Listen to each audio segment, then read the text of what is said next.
मध्य रेल्वेने दौंड कलबुर्गी विशेष अनारक्षित गाडीला 28 फेब्रुवारीपर्यंत मुदतवाढ दिली असून या निर्णयाचे सोलापूर स्थानकावर प्रवासी सेवा संघाच्या पदाधिकाऱ्यांनी हार घालून स्वागत केले। बुधवारी सकाळी गाडी तसेच चालक व अधिकाऱ्यांचा पुष्पहारांनी सत्कार करत प्रवाशांनी रेल्वे प्रशासनाबद्दल कृतज्ञता व्यक्त केली।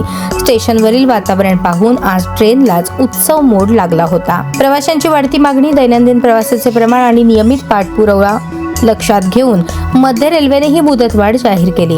संघाचे अध्यक्ष संजय पाटील यांनी सांगितले की शेतकरी, विद्यार्थी, महिला, रुग्ण तसेच दररोजचे पासधारक प्रवासी या गाडीवर मोठ्या प्रमाणात अवलंबून आहेत। ही सेवा अत्यावश्यक बनली असून पुढे ही गाडी कायमस्वरूपी सुरू ठेवण्याची गरज आहे, असे मत त्यांनी व्यक्त केले। गाड्यांचे वेळापत्रक तसेच सेवा गाडी क्रमांक 01421 01422 दौंड कलबुर्गी विशेष गुरुवारी व रविवारी वगळता आठवड्यातील 5 दिवस धावणार।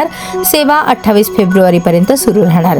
गाडी क्रमांक 01425 01426 ही अनारक्षित सेवा गुरुवार आणि रविवारी धावणारी 26 फेब्रुवारीपर्यंत राहील। रेल्वे प्रशासनानुसार या दोन्ही गाड्यांच्या वेळा, रचना आणि थांबे यामध्ये कोणताही बदल करण्यात आलेला नाही। दौंड कलबुर्गी शटलचे मुख्य लोको पायलट SK रजाक आणि सहाय्यक लोको पायलट मंगेश मोरे यांचा सत्कार प्रवासी सेवा संघाचे अध्यक्ष संजय पाटील तसेच रेल्वे पासधारक विभाग प्रमुख नंदू दळवी यांच्या हस्ते करण्यात आला।